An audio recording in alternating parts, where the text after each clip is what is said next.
ఓం శ్రీ గురుభ్యో నమః. ఓం గం గణాధిపతయే నమః. హరి ఓం. ఓం నమో వ్రాతపతయే నమో గణపతయే నమః. ప్రమథపతయే నమస్తే అస్తు లంబోదరాయ ఏకదంతాయ విఘ్న వినాశినే శివసుతాయ శ్రీ వరదమూర్తయే నమో నమః. ఓం చతుర్భుజే చంద్రకళావతంసే కుచోన్నతే కుంకుమరాగశోనే పుండ్రేక్షు పాశాంకుశపుష్పబాణహస్తే నమస్తే జగదేకమాతః. సర్వం శ్రీమాతృచరణారవిందార్పణమస్తు. సర్వం శుభమస్తు. గ్రహాల గురించి, నక్షత్రాల గురించి, ఆకాశంలో సంచరించేటటువంటి ఆ యొక్క గ్రహ నక్షత్రాల యొక్క పరిచయాన్ని, అలాగే అవి అంతరిక్షంలో కాలగమనంలో చేసేటటువంటి విన్యాసాలన్నిటినీ కూడా మరి మనందరం కూడా మన ఇళ్లలో మనం కూర్చొని ఏ రోజు ఏ గ్రహం ఏ నక్షత్రంలో సంచరిస్తోంది, అట్లాగే మనకున్నటువంటి ద్వాదశ రాశుల్లో ఏ గ్రహం ఏ స్థానంలో ఉండి ఏ నక్షత్రంలో ఉండి మన యొక్క జీవితాల్ని శాసిస్తున్నాయి అనేటటువంటి విషయాన్ని మనందరం కూడా ప్రతిరోజు ప్రతి క్షణం ఆ గ్రహాల యొక్క కనుసైగల్లో మనందరం కూడా నడుస్తున్నాం. కాబట్టి మన యొక్క కాలగమనంలో భవిష్యత్తులో గ్రహాలు సంచరించేటటువంటి పరిస్థితులు మన యొక్క జీవితాలని ఏ విధంగా నడుపుతాయి, అట్లాగే మన యొక్క దేశ భవిష్యత్తు, అట్లాగే మన యొక్క ప్రపంచం, మన భూమి మీద ఉండేటటువంటి జీవరాశులు ఆ యొక్క గ్రహాల యొక్క కనుసైగల్లో ఏ విధంగా నియమబద్ధంగా ఒక ప్రణాళికాబద్ధంగా వాటి యొక్క చర్యలను అనుసరిస్తూ చేసుకుంటూ పోతాయనే విషయానికి వస్తే, ముఖ్యంగా మనకి భవిష్యత్తులో అనగా మార్చి 29వ తేదీన శనివారం ఉత్తరాభాద్ర నక్షత్రం మనకి షష్టగ్రహ కూటమి అంటే మనకున్నటువంటి ద్వాదశ రాశుల్లో 12వ రాశి అయినటువంటి మీనరాశిలో 6 గ్రహాలు తమ యొక్క గమనాలను అక్కడ చక్కగా విహరిస్తూ వారు చేసేటటువంటి విన్యాసాలు మన దేశం మీద, మన యొక్క రాశుల యొక్క ప్రభావం మీద, మనందరి మీద ఏ విధంగా ఉండబోతుంది అనేటటువంటి విషయాన్ని గనక మనం తెలుసుకున్నట్లయితే ఆహ్లాదంగా, ఆనందంగా, చాలా విచిత్రంగా ఉండబోయేటటువంటి పరిస్థితులు కనిపిస్తున్నాయి. ఏదేమైనప్పటికీ కూడా చాలామంది ఈ గ్రహాల గురించి, నక్షత్రాల గురించి మాట్లాడితే వాటిని నమ్మకుండా అవహేళన చేస్తూ ఈ యొక్క శాస్త్రాన్ని, జ్యోతిష శాస్త్రాన్ని ఎన్నో విధాలుగా పరిహాసం చేస్తూ ఉండేటటువంటి అవకాశాలు ఉన్నాయి. కానీ సూర్యచంద్రులు ఎంత నిజమో, మన యొక్క తల్లిదండ్రులు ఎంత నిజమో, ఈ గ్రహాలు, గ్రహ విశ్లేషణ, గ్రహాల గురించి, నక్షత్రాల గురించి ఆ శాస్త్రాన్ని రచించినటువంటి యోగులు, ఋషులు ఎంత నిజమో, మరి అవన్నీ కూడా ఔపోసన బట్టి చదివి ఎంతోమందికి, కొన్ని లక్షల మందికి, కోట్ల మందికి ఆత్మస్థైర్యాన్ని, అట్లాగే బలాన్ని, నమ్మకాన్ని ప్రబోధిస్తూ జ్యోతిష్య శాస్త్ర పండితులు ఎంతగానో వారు కష్టపడి శ్రమించి ప్రతి నిత్యము కూడా ఈ యొక్క ప్రసార మాధ్యమాల ద్వారా గ్రహాల యొక్క సిస్టమ్ గురించి అందరికీ తెలియజేస్తున్నారు. కాబట్టి గ్రహాలని, నక్షత్రాలని అవి సంచరించేటటువంటి సమయాన్ని బట్టి మనకి ఏ విధమైనటువంటి పరిస్థితులు గోచరిస్తాయి, ఏ విధంగా అవి మనల్ని పరిపాలిస్తున్నాయి అనే విషయాన్ని తప్పకుండా అందరూ గమనించుకోవాలి. అట్లాగే జ్యోతిష్యాన్ని నమ్మాలి. వాటి ద్వారా మనకు కలిగేటటువంటి కొన్ని ఇబ్బందుల్ని తప్పించుకోవటానికి మన శాస్త్రం ద్వారా తెలియజేసినటువంటి ఎన్నో పరిహారాలు ఆచరిస్తూ దైవాన్ని, దైవానుగ్రహాన్ని మనం గనక పొందినట్లయితే మనకి అంతరిక్షంలో గ్రహాల వలన కలిగేటటువంటి ఎన్నో రకాలైన ఇబ్బందుల నుంచి కూడా ఈ యొక్క భూమి మీద మనం వాటి యొక్క కాస్మిక్ రేస్ ద్వారా అనుభవించే శుభాలని, అశుభాలని పక్కకి నెట్టివేసి దైవానుగ్రహంతో ఏ గ్రహానికి ఏ అధిష్టాన దేవత ఉంటుందో ఆ అధిష్టాన దేవతని ఆరాధించుకుంటూ, పూజించుకుంటూ, అట్లాగే గ్రహ జపాలు, దానాలు, అట్లాగే ధర్మాదులు, అట్లాగే హోమాదులు, వీటన్నిటి ద్వారా మనం ఎప్పటికప్పుడు మన యొక్క ఆరోగ్యాన్ని, ఐశ్వర్యాన్ని పునరావృతం చేసుకుంటూ ఉండాలి. మరి ఈ 29వ తేదీన, మార్చి 29వ తేదీ 2025వ సంవత్సరంలో అమావాస్య రోజు మీనరాశిలో సంచరించేటటువంటి సూర్యుడు, చంద్రుడు, బుధుడు, శుక్రుడు, శని, రాహువు, ఈ 6 గ్రహాలు, వాటిల్లో మిత్రగ్రహాలు అట్లాగే శత్రుగ్రహాలు రెండూ కూడా కలిపి ఆ యొక్క మీనరాశిని ప్రభావితం చేస్తాయి. మరి మీనరాశి మనకున్నటువంటి ద్వాదశ రాశుల్లో చాలా పరిపూర్ణమైనటువంటి జల సంబంధిత రాశి, ఆకాశతత్వపు రాశి. దానికి అధిష్టాన దేవత అయినటువంటి గురుడు మహోన్నతుడు, అట్లాగే దేవతలకి గురువు కాబట్టి మరి ఆయన యొక్క 12వ రాశి, ఒక రకంగా చెప్పాలంటే మన యొక్క ఆరోగ్యం 1వ రాశిని సూచిస్తే అనారోగ్యము, అట్లాగే మన యొక్క లక్షణాలు 1వ రాశిని సూచిస్తే అవలక్షణాలు 12వ రాశిని సూచిస్తాయి. మరి అలాంటి 12వ రాశిలో ఆత్మకారకుడు, ఉద్యోగకారకుడైనటువంటి సూర్య మహానుభావుడు, మనస్సుకు సంబంధించినటువంటి పరిపూర్ణమైన ప్రతి మనిషికి కావలసినటువంటి సౌఖ్యాన్ని కూడగట్టి ఇచ్చేటటువంటి చంద్రుడు, అంటే మానసిక స్వభావ లక్షణాలు పెంపొందించేటటువంటి చంద్రుడు, అట్లాగే బుధుడు, వీరు వక్రించి ఉన్నారు. బుధుడు, శుక్రుడు ఇరువురు కూడా మిత్రులై వక్రించి ఉండటం, అట్లాగే శనీశ్వరుడు, రాహువు, వీరిరువురు కూడా మిత్రులు. వీరు అంటే బుధ, శుక్ర, శని, రాహువులు మిత్రవర్గానికి సంబంధించినటువంటి వారే మీనరాశిలో 12వ రాశిలో పాపగ్రహ యుతంగా వీరు ఉంటూ, అట్లాగే రవి, చంద్రుడు, బుధుడు, శుక్రుడు, ఈ 4 గ్రహాలు కూడా కర్మకారకుడైనటువంటి కర్మ ప్రారబ్ధాలని మన కళ్ళ ముందు ఉంచి వాటిల్ని చక్కగా అనుభవింపజేసేటటువంటి శని నక్షత్రమైనటువంటి ఉత్తరాభాద్ర నక్షత్రంలో చక్కగా ఆసీనులై ఉన్నారు.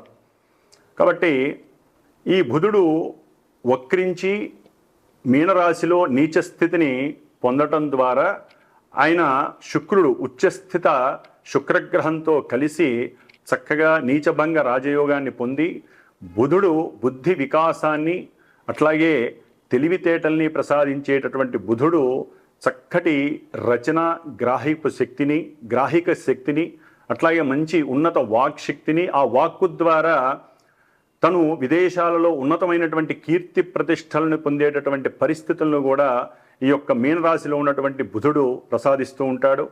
అట్లాగే కర్మకారకుడైనటువంటి శని నక్షత్రంలో ఉండటం ద్వారా ఈ రవి అంటే ముఖ్యంగా అధికారానికి, అధికారులకి కారకుడైనటువంటి రవి మిత్రరాశిలో ఉన్నప్పటికీ కూడా ఈ యొక్క శనితో మరియు రాహుతో సంబంధం ఉండటం ద్వారా ఎన్నో రకాలైనటువంటి అధికార సంబంధిత విషయాలలో ఎన్నో రకాల ఇబ్బందులు, ముఖ్యంగా మనకి దేశాన్ని పరిపాలించేటటువంటి అట్లాగే ఇంటర్నేషనల్గా చూస్తే ప్రపంచాన్ని పరిపాలించేటటువంటి పెద్ద పెద్ద అధికారులు కావచ్చు, పెద్ద పెద్ద సంస్థలలో అంటే గవర్నమెంట్ వ్యవస్థలలో ఉన్నటువంటి పెద్ద పెద్ద అధికారులు కావచ్చు, లేకపోతే ఉన్నతాధికారులు కావచ్చు, ముఖ్యమంత్రి, ప్రధానమంత్రి లేదా ప్రపంచాన్ని ఏలేటటువంటి వారు ఎవరైనా సరే కొన్ని ఇబ్బందులు పడేటటువంటి అనాలోచిత ఆలోచనల ద్వారా,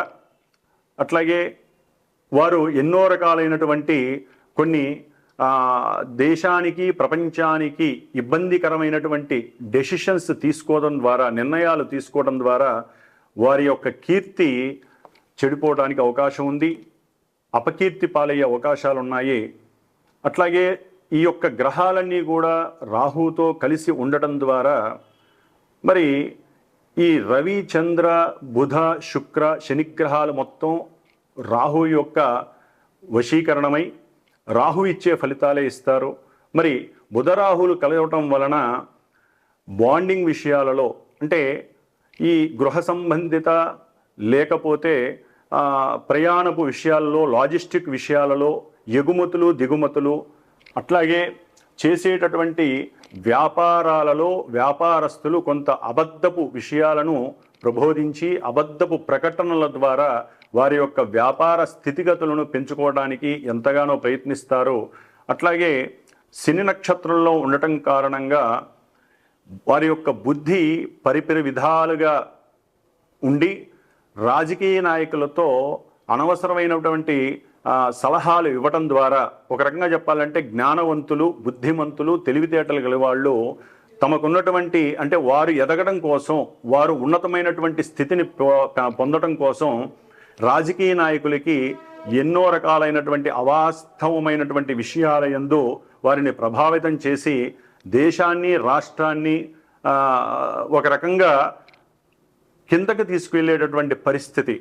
అంటే ఎదిగేటటువంటి దేశాలు, ఎదిగినటువంటి దేశాలని అధోపాతాళానికి తీసుకెళ్లేటటువంటి ఆలోచనలు, అనాలోచనలుగా ఇక్కడ ప్రదర్శిస్తారు. అట్లాగే ముఖ్యంగా శుక్రుడు, ఈయన భార్యాకారకుడు అంటే కలత్రకారకుడు, అట్లాగే సినిమా రంగానికి సంబంధించిన వాడు, ధనకారకుడు, కోర్టు వ్యవహారాలకి సంబంధించినటువంటి ఈ శుక్ర మహారాజు కూడా శనితో, రాహుతో కలిసి ఉండటం ద్వారా భార్యాభర్తల మధ్య ప్రపంచంలోనే ఈ యొక్క కోర్టుకు సంబంధించినటువంటి వ్యవహారాలలో వారు కొన్ని ఈ యొక్క జడ్జిలు కానివ్వండి, లాయర్లు కానివ్వండి, కొన్ని ఆలోచనలు చేసి ఈ యొక్క భార్యాభర్తల వ్యవస్థలో, వివాహ వ్యవస్థలో ఎన్నో విధాలుగా భవిష్యత్తులో పనికి వచ్చేటటువంటి ఎన్నో రకాలైనటువంటి విషయాలను రాజ్యాంగబద్ధంగా తీసుకొచ్చేటటువంటి పరిస్థితులు కనిపిస్తున్నాయి. అట్లాగే ఈ యొక్క మీనరాశి జల సంబంధిత రాశి కాబట్టి విదేశాలకు సంబంధించినటువంటి విషయాలలో అంటే ఇంటర్నేషనల్గా, అట్లాగే మన దేశంలో కూడా జల సంబంధిత విషయాలు అంటే నదులు, అట్లాగే చెరువులు, సముద్రాలు, వీటికి సంబంధించినటువంటి కొన్ని ఎలిగేషన్స్ ఇబ్బంది పడే అవకాశాలు ఉంటాయి. వాటి యొక్క బోర్డర్కి సంబంధించినటువంటి విషయాలు ఒకానొక సమయంలో పూర్వకాలంలో చేసినటువంటి కట్టుదిట్టమైనటువంటి కొన్ని ప్రణాళికలని కానీ, అట్లాగే వాటికి సంబంధించినటువంటి సరిహద్దు విషయాలలో అంటే సముద్రాలకు సంబంధించినటువంటి, నదులకు సంబంధించినటువంటి సరిహద్దు విషయాలలో ఈ రాజకీయ నాయకులు పెద్ద పెద్ద వాళ్ళకి సంబంధించి, అట్లాగే నదులకు సంబంధించినటువంటి, సముద్రాలకు సంబంధించినటువంటి రాజకీయ వ్యవస్థలో ఉన్నటువంటి ఒక డిపార్ట్మెంట్కి సంబంధించి ఎన్నో అనుకూలమైనటువంటి చర్చలు జరగటం, వాటి మధ్య కొంత వ్యాజ్యము, కోర్టు దాకా వెళ్ళేటటువంటి పరిస్థితులు కలగటము, ఆలస్యం అవ్వటము, ఆ యొక్క వ్యవహారాల యందు రాజకీయ నాయకుల మధ్య, అట్లాగే దేశానికి విదేశాలకి మధ్య కొంత వాగ్వాదము జరగటము, వారు చేసుకున్నటువంటి చర్చలు ఫలించకపోవటం వలన కొంత యుద్ధానికి సంబంధించినటువంటి పరిస్థితులు కూడా ఎదురయ్యే అవకాశాలు ఉంటాయి. అట్లాగే ఈ యొక్క 6 గ్రహాలు అంటే షష్టగ్రహాలు కూడా జలరాశిలో ఉండటం ద్వారా ముఖ్యంగా సముద్రయానంలో అత్యంత ప్రమాదకరమైనటువంటి కొన్ని ఇబ్బందులు కలిగే అవకాశాలు ఉంటాయి. సముద్రంలో అలజడి కలిగి, అట్లాగే సముద్రం లోపల మనకి అంతర్భాగంగా ఉన్నటువంటి పెట్రోలు, డీజిలు, అట్లాగే వీటికి సంబంధించినటువంటి కెమికల్స్కి సంబంధించినటువంటి ఐటమ్స్ విషయంలో దేశాలకి అట్లాగే రాష్ట్రాలకి మధ్య కూడా అంతర్గత వివాదాలు పెరగటం, వాటి యందు కొన్ని నియమ నిబంధనలు, ప్రణాళికలు తయారు చేసుకోవటం అనేది జరిగే అవకాశాలు ఉంటాయి. అట్లాగే మత్స్య కార్మికులకి సరైనటువంటి న్యాయం కోసం పోరాటాలు జరిగే అవకాశం ఉంటుంది. ముఖ్యంగా ఈ యొక్క కొన్ని రోజులు, ఒక నెల రోజులు అంటే 29 మార్చి 2025 నుంచి ఒక 30 రోజులు 40 రోజుల మధ్యలో ఈ యొక్క జల సంబంధిత విషయాలలో ఎన్నో ఎలిగేషన్స్ కలిగి ఎన్నో రకాలైనటువంటి స్మగుల్డ్ గూడ్స్ అట్నుంచి ఎగుమతులు దిగుమతులు అవ్వటం, దాన్ని ఎంతో పెద్ద ఎత్తున వాటిని పట్టుకోవటం, మాదక ద్రవ్యాలు, అట్లాగే మనుషులని ఇబ్బంది పెట్టేటటువంటి పొగాకు, అట్లాగే బొగ్గు, ఏదైతే పెట్రోల్కి లేకపోతే కొన్ని పారిశ్రామిక వ్యవస్థలలో అత్యంత కీలకమైనటువంటి బొగ్గుకు సంబంధించినటువంటి వివాదాలు కలుగుతాయి. సముద్రంలో పడవలు, స్టీమర్లు, పెద్ద పెద్ద నౌకలు కొన్ని మునిగిపోయే అవకాశాలు ఉంటాయి. అట్లాగే వాయు సంబంధిత విషయాల యందు కూడా ఈ సముద్రంలో కొంత ఇబ్బందులు కలిగి ఎన్నో రకాలైనటువంటి సమస్యలని ఎదుర్కొనే అవకాశాలు కూడా ఉంటాయి. కాబట్టి కొంత జాగ్రత్తలు తీసుకోవాల్సిన అవసరం అయితే ఉంటుంది. ఎందుకంటే అమావాస్య రోజున ఈ షష్టగ్రహ కూటమి రావటం, అది ఉత్తరాభాద్ర నక్షత్రం శనివారం కావటం, పూర్తిగా శని అధీనంలో ఉండటం, అట్లాగే రాజు మంత్రి అయినటువంటి అంటే మనకి అంతరిక్షంలో తల్లిదండ్రులుగా చెప్పుకునేటటువంటి సూర్యచంద్రుడు ఇద్దరు ఉత్తరాభాద్ర నక్షత్రంలో ఉండటం, అట్లాగే బుద్ధి వికాసానికి, అట్లాగే ఆనందానికి, ఉత్సాహానికి మూలకారకులైనటువంటి బుధ శుక్రులు ఇద్దరూ కూడా వక్రంలో ఉండి, ఒకరు ఉచ్చస్థితిని పొందారు, శుక్రుడు ఉచ్చస్థితిని పొంది వక్రగమనంలో ఉండి కొంత ఇబ్బందులు కలిగజేసే పరిస్థితిలో ఉన్నాడు. అట్లాగే బుధుడు వక్రంలో ఉండి నీచ స్థితిని పొంది చక్కగా నీచభంగ రాజయోగాన్ని పొందాడు. కాబట్టి ముఖ్యంగా ఈ యొక్క కారణాల వలన కూడా కొంత శని యొక్క ప్రాబల్యం పెరుగుతుంది. అలసత్వము, సోమరితనము, అట్లాగే వీరందరూ కూడా రాహుతో కలిసి ఉండటం ద్వారా 12వ రాశి మేషానికి ఇది 12వ రాశి అవటం ద్వారా ఎన్నో రకాలైనటువంటి ఇబ్బందులు ఈ కారకత్వాలకు సంబంధించి జరిగే అవకాశాలు ఉంటాయి. కాబట్టి రాహువుకి సంబంధించినటువంటి అధిష్టాన దేవత దుర్గాదేవి కాబట్టి దుర్గాదేవికి సంబంధించినటువంటి పారాయణలు కావచ్చు, దుర్గాదేవి స్తోత్రాలు కావచ్చు, లేకపోతే దేశంలో అమ్మవారి దేవాలయాల్లో చండీ హోమాలు కావచ్చు, ఇలాంటివి చేయటం ద్వారా ఆ అమావాస్య రోజున షష్టగ్రహ కూటమి వలన కలిగేటటువంటి ఎన్నో రకాలైనటువంటి సమస్యల నుంచి తప్పించుకోవచ్చు. ముఖ్యంగా శుక్రుడు అంటే భార్యాభర్తలు కావచ్చు, లేదా సినీ పరిశ్రమకు సంబంధించిన వారు కావచ్చు, గీత రచయిత్రులు కావచ్చు, లేకపోతే గానం అంటే ఎవరైతే కళలకు సంబంధించినటువంటి వారు ఉంటారో అన్నిటికీ సంబంధించిన వారు, వస్త్ర వ్యాపారులు, వారు సాధ్యమైనంత వరకు మోసాలు, అట్లాగే మోసపూరితమైనటువంటి అడ్వర్టైజ్మెంట్స్ ఇలాంటివి జరిగే అవకాశాలు ఉంటాయి. కాబట్టి అవి చేయకుండా ఉన్నది ఉన్నట్టుగా నిజాన్ని గనక, ఎందుకంటే అది మీనరాశి కాబట్టి నిజాన్ని నిజంగా చెప్పినట్లయితే వాళ్ళ యొక్క వ్యాపారం అభివృద్ధి చెందుతుంది. అట్లాగే కీర్తి ప్రతిష్టలు ఎంతగానో దేశ విదేశాల్లో మారుమరుగుతాయి. అట్లాగే ఈ యొక్క శుక్రరాహువులు బుధ శుక్ర రాహుల యొక్క మిశ్రమం వలన ఈ యొక్క ఎవరైతే సినిమా రంగంలో పెద్ద పెద్ద హీరోలు లేకపోతే పెద్ద పెద్ద డైరెక్టర్లు ఉన్నారో వారి మధ్య కొంత ఇబ్బందికరమైనటువంటి మాటలు చెలరేగటం, ఒకరి మీద ఒకరు సాడీలు చెప్పుకోవటం, ఒకరి యొక్క అంతర్గత విషయాలు ఒకళ్ళు బయటికి చెప్పుకోవడం ద్వారా సినిమా వ్యవస్థ మీద అంటే చిత్ర పరిశ్రమలో ఇదొక పెద్ద వివాదాస్పదమైనటువంటి పరిస్థితి చెలరేగే అవకాశం ఉంటుంది. కాబట్టి పెద్ద పెద్దవాళ్ళు కొంత బుద్ధిని, జ్ఞానాన్ని, తెలివితేటల్ని ప్రదర్శించి ఈ రాహు ఎవరైతే ఛాయాగ్రహం ఉన్నాడో రాహు యొక్క అనుసంధానంలో లేకుండా ఎవరికి వారే దైవాన్ని నమ్ముకొని దైవ ప్రార్థనతో వారి యొక్క మాటలని కట్టుదిట్టం చేసుకున్నట్లయితే చక్కగా ఈ యొక్క షష్టగ్రహ కూటమి నుండి వచ్చేటటువంటి అవాంతరాలని, ఇబ్బందులని, అనివార్య పరిస్థితుల్ని కూడా దాటేందుకు అవకాశం ఉంటుంది. కాబట్టి ఈ షష్టగ్రహ కూటమి వలన దేశానికి, ప్రపంచానికి ఇబ్బందులు కొన్ని రకాలుగా కలిగినప్పటికీ విడిగా కూడా కలుగుతూ ఉంటాయి.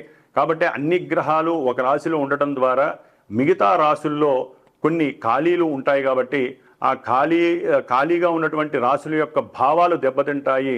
అట్లాగే వీరందరూ కూడా రాహు యొక్క అధీనంలో ఉండటం, రాహువు శని పూర్వభాద్ర నక్షత్రం అంటే శుభ నక్షత్రం అయినటువంటి వారు ఉన్నటువంటి ఆ యొక్క రాశి యొక్క అధిష్టాన దేవత అయినటువంటి గురుడు నక్షత్రంలో ఉండటం, ఆ గురుడు మేషరాశి నుంచి వృషభ రాశి అంటే ధనరాశి అయినటువంటి కుటుంబ స్థానం అయినటువంటి ఆ యొక్క రాశిలో ఉండటం ద్వారా చాలా వరకు వీరు దైవాన్ని దైవాన్ని అనుకూలించమని కోరడం ద్వారా, దైవ ప్రార్థనలు చేయటం ద్వారా, ఎక్కువగా దైవ నామస్మరణ చేయటం ద్వారా వీరు కుటుంబాలలో కానీ ధనపరంగా కానీ ఎన్నో రకాలైనటువంటి అస్తవ్యస్త పరిస్థితుల నుంచి ఎదుర్కొని చక్కటి ధనాదాయాన్ని పొందొచ్చు, వ్యాపారాన్ని వృద్ధి చేసుకోవచ్చు.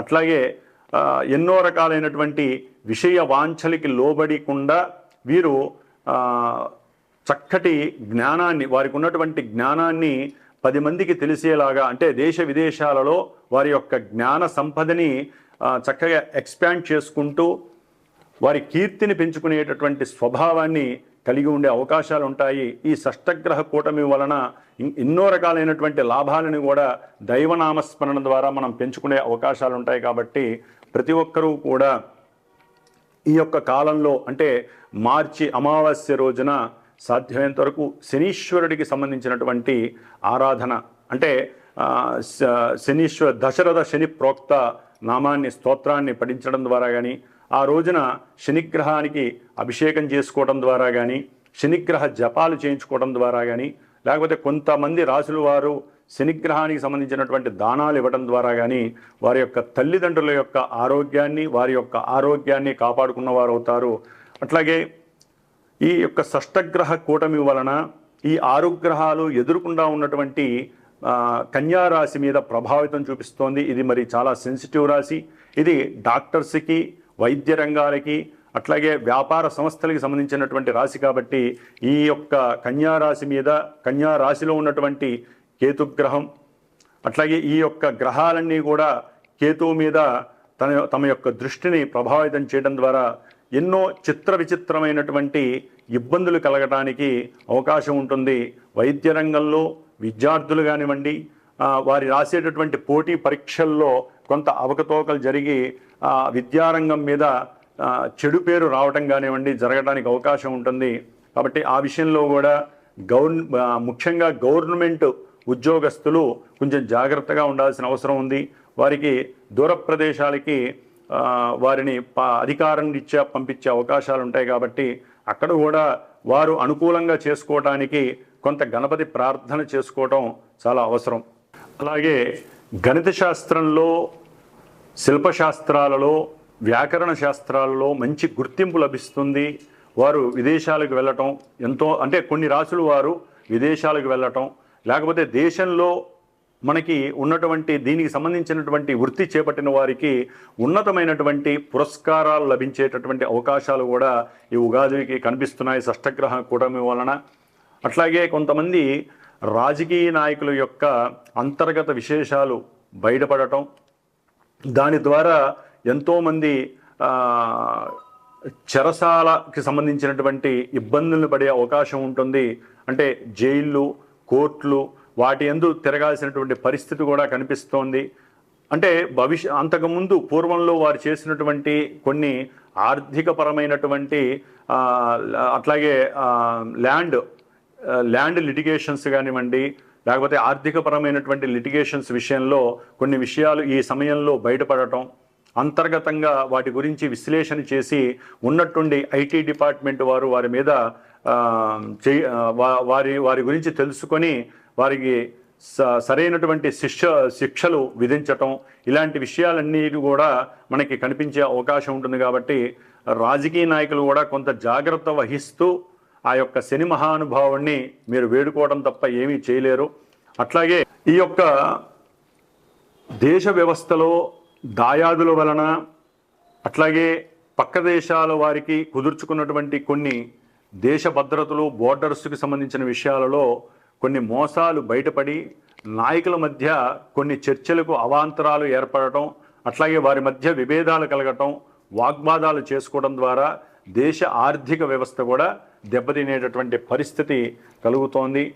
కాబట్టి ఏదేమైనప్పటికీ కూడా ఈ యొక్క షష్టగ్రహ కూటమి వలన అంతరిక్షంలో నుండి వచ్చేటటువంటి ప్రతి కాస్మిక్ రేసు కూడా వారికి సంబంధించినటువంటి ఏవైతే కారకత్వాలు ఉన్నాయో, ఎవరైతే ఏ వృత్తుల్లో ఉన్నారో వారికి సంబంధించినటువంటి వృత్తులు వారందరికీ, ముఖ్యంగా ప్రభుత్వానికి సంబంధించి, చిత్ర పరిశ్రమకి సంబంధించినటువంటి రాజకీయ వ్యవహారాలు, అంటే రాజకీయ నాయకుల విషయంలో కానివ్వండి, రాజకీయ వ్యవస్థలకు సంబంధించినటువంటి ఏ విషయంలోనైనా సరే, లేకపోతే శానిటరీకి సంబంధించినటువంటి వ్యవస్థల్లో కానివ్వండి ఉన్నటువంటి వారు, ఇట్లా ఏ విషయాల్లోనైనా సరే, ముఖ్యంగా ఈ యొక్క ప్రసార మాధ్యమాలకి సంబంధించినటువంటి ఈ యొక్క వీడియోగ్రఫీ కావచ్చు, లేకపోతే ఈ యొక్క యూట్యూబ్ ఛానల్స్ కావచ్చు, ఇట్లా వీటికి సంబంధించిన విషయాల్లో కూడా ఎన్నో విషయాలు, వాటికి సంబంధించినటువంటి వ్యవస్థాగతులు ఎవరైతే ఉంటారో వారి విషయంలో కూడా కొన్ని ఇబ్బందులు బయటపడే అవకాశాలు ఉంటాయి. కాబట్టి ఏదేమైనప్పటికీ ఏ రాశుల వారికి కొన్ని ఇబ్బందులు, కొన్ని శుభ సూచకాలు ఉంటాయో మరి తెలుసుకుందాం. కర్కాటక రాశి. కర్కాటక రాశి వారికి భాగ్యస్థానం అంటే పూర్వజన్మ ఫలాల్ని ఇచ్చేటటువంటి 9వ స్థానంలో అట్లాగే మనకి మేషరాశి నుంచి 12వ స్థానం మోక్షస్థానాన్ని, అత్యంత దైవిక చింతన స్థానాన్ని కలుగజేసేటటువంటి స్థానం. మరి ఈ స్థానంలో 6 గ్రహాలు, మరి షష్టగ్రహ కూటమి అంటే 6 గ్రహాలు కలిసి ఉండటం ద్వారా వీరి యొక్క పూర్వ పుణ్య ఫలితం అనేటటువంటిది తెలియజేసేటటువంటి పరిస్థితి ఆసన్నమైందని చెప్పుకోవాలి. ముఖ్యంగా కర్కాటక రాశి వారికి చాలా కాలం నుండి అనుభవిస్తున్నటువంటి అష్టమ శని ప్రాబల్యం తగ్గిపోయింది. కొంతలో కొంత వీరు తృప్తిని పొందేటటువంటి పరిస్థితులు ప్రారంభమని చెప్పుకోవచ్చు. అట్లాగే జీవితంలో వారు ఏదైనా అనుకుంటే దాన్ని సాధించడానికి వీరు సరైనటువంటి మనసుని గనక సరైన ప్రణాళికలు చేసుకొని మనసుని గనక ఏకాగ్రత చిత్తంతో చక్కగా గురువుల్ని నమ్ముతూ, అట్లాగే ఎంతోమంది ఎంతో ధార్మిక శక్తిని భక్తిని కూడగట్టుకొని ఏదో ఒక గురువుని మీరు నమ్ముకున్నట్లయితే గనక, లేదా దైవారాధన చేయటం ద్వారా, తీర్థ స్నానాలు చేయటం ద్వారా, అంటే ఏదైనా పవిత్రమైనటువంటి నదీ సంగమ స్నానాలు గనక చేసుకున్నట్లయితే మీ యొక్క పూర్వజన్మల్లో చేసుకున్నటువంటి కర్మ ఫలితాలు రద్దయిపోయి వాటి నుండి చక్కటి మంచి ఫలితాలని అనుభవించడానికి అవకాశం ఉంటుంది. అట్లాగే పితృధనార్జన కూడా లభిస్తుంది. ఎప్పటి నుంచో ఎదురు చూస్తూ ఉన్నారు, ఇది వస్తుందో రాదో పోతుందేమో అనేటటువంటి ఆలోచన కూడా తప్పిపోతుంది. చక్కగా తండ్రి నుంచి ధనాదాయం లభిస్తుంది. అట్లాగే కొంత వారితో కొంత కర్కాటక రాశి వారికి తండ్రితో కొంత మాట పట్టింపుల వలన కొంత నష్టపోయేటటువంటి పరిస్థితి కూడా ధనాదాయం నష్టపోయే అవకాశం కలుగుతుంది. వారు తండ్రి ఆ యొక్క ఆదాయాన్ని తాను సంపాదించిన దాన్ని ఎవరో ధార్మిక సంస్థలకి, చారిటబుల్ ట్రస్టులకి రాసే అవకాశం ఉంటుంది. కాబట్టి తండ్రిని మనసారా ఆరాధించండి. అట్లాగే తండ్రితో మంచి భావనలతో, సద్భావనలతో మాట్లాడండి. ముఖ్యంగా తల్లిగారి యొక్క ఆరోగ్యం మీద కర్కాటక రాశి వారికి కొంత న్యూనతాభావం కలుగుతుంది. వారి యొక్క ఆరోగ్యం మీద కూడా తగు జాగ్రత్త వహించండి. అట్లాగే వాహన విషయాలలో దూర ప్రయాణాలు చేసేటప్పుడు దానికి సంబంధించినటువంటి యాంత్రికమైనటువంటి విషయాలన్నీ, అంటే వాహనాలకి సంబంధించినటువంటి యంత్రపరమైనటువంటి చెకింగ్ కంపల్సరీ చేసుకోవాలి. లేకపోతే మార్గమధ్యంలో కానివ్వండి, ప్రయాణం చేసేటప్పుడు కానివ్వండి, యాంత్రికపరమైనటువంటి యంత్రపరమైనటువంటి సమస్యలు కలిగి వారికి కొంత ప్రాణాపాయ పరిస్థితులు కూడా కర్కాటక రాశి వారికి కలుగుతాయి. కాబట్టి తగు జాగ్రత్త వహించడం ద్వారా వారికి శుభం కలుగుతుంది. ముఖ్యంగా వీరి యొక్క ఉద్యోగ పరిస్థితులు మంచి లాభస్థితిని కలుగజేస్తాయని చెప్పుకోవాలి. ఎదురు చూస్తున్నటువంటి ఉద్యోగం వీరికి లభించి దాని ద్వారా చక్కగా సౌఖ్యవంతమైనటువంటి ఆర్థిక ధనాదాయం కూడబడేటటువంటి అవకాశం కూడా కలుగుతుంది. ఈ యొక్క 6 గ్రహాలు అక్కడ ఉండటం ద్వారా, వారి యొక్క కిరణాల ద్వారా ఈ యొక్క కర్కాటక రాశి వారికి కాస్త శుభదాయకంగానే ఉంది అని చెప్పుకోవచ్చు. కాకపోతే ఏంటంటే వీరు తమ యొక్క ఏకాగ్రతని కనుక పక్కకి మరలిస్తే కొన్ని ఇబ్బందులు కూడా పడే అవకాశాలు ఉంటాయి. ముఖ్యంగా వృత్తి ఉద్యోగాలు చేస్తున్నటువంటి వారు చేసేటటువంటి సంతకాలు, అంటే వారు ఆఫీసులకు కానీ ఉద్యోగాలకు కానీ వెళ్ళినప్పుడు సమయ పరిపాలన కనుక సరిగ్గా చేయకపోతే కనుక వారు కొన్ని మాటలు పడాల్సిన అవసరం ఉంటుంది. దాని ద్వారా వారు కూడా కొన్ని మాటలు అట్లాగే కొన్ని చేతలను కూడా అధిక అగ్రెసివ్గా చేసేటటువంటి పరిస్థితులు ఎదురే అవకాశాలు ఉంటాయి. కాబట్టి కర్కాటక రాశి వారు మాట్లాడేటప్పుడు చాలా జాగ్రత్తగా మాట్లాడండి. అట్లాగే సహాయ సహకారాలు అందించడం ద్వారా వీరు ఇంకా ఉన్నతమైనటువంటి సంతృప్తిని పొందే అవకాశం ఉంటుంది. మనసు మీకు లేనప్పటికీ కూడా ఎంతో కొంత సహాయ సహకారాలని చేయటం ద్వారా తృప్తికరమైనటువంటి జీవితాన్ని మీరు అనుభవించడానికి అవకాశం ఉంటుంది. ముఖ్యంగా భార్యాభర్తల మధ్య సఖ్యత ఉండకపోవచ్చు. కాబట్టి వారు సఖ్యత కోసం తాపత్రయపడండి. ఎన్ని సమస్యలు వచ్చినా సరే, గ్రహస్థితులు మనల్ని ఎంత ఇబ్బంది పెడుతున్నా సరే, దైవారాధన చేయటం ద్వారా వారు గ్రహస్థితిని ఎదుర్కొనేటటువంటి మానసిక స్వభావం మనలో ఆ చంద్రుడు చక్కగా గ్రహ కిరణాల ద్వారా ప్రసరింపజేస్తాడు. కాబట్టి దైవారాధనే అన్నిటికీ ముఖ్యము.